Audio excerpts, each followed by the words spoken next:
నిర్మాణం పూర్తయిన 100 పడకల హాస్పిటల్ను వెంటనే ప్రారంభించాలని కోరుతూ ఖమ్మం జిల్లా మధిర ప్రభుత్వ ఆసుపత్రి ముందు బీఆర్ఎస్ నేతలు నిరసన తెలియజేశారు.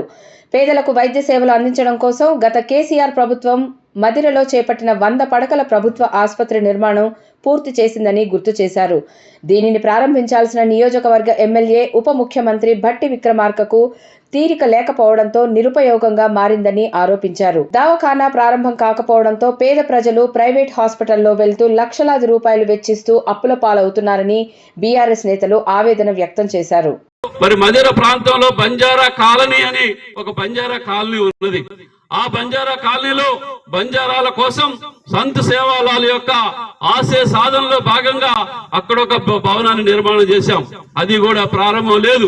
ఇట్లా చెప్పుకుంటూ పోతే అనేక అభివృద్ధి కార్యక్రమాలు ఆనాటి ప్రభుత్వం కేసీఆర్ గారి నాయకత్వంలో పనులు పూర్తయినటువంటి ప్రారంభానికి సిద్ధంగా ఉన్నటువంటి వాటిన్నింటిని కూడా నిర్లక్ష్యం చేసి మరి కొత్తగా ప్రజల్ని మళ్ళీ మభ్యపెట్టేటువంటి ప్రయత్నం చేస్తా ఉన్నారు.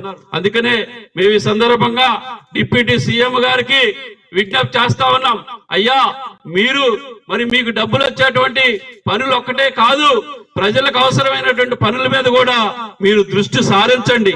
అనేక అవసరాలు ప్రజలకు ఉన్నాయి. వాటన్నిటినీ మౌలిక వస్తువుల్ని, మౌలిక సౌకర్యాలని కల్పించేటువంటి దాంట్లో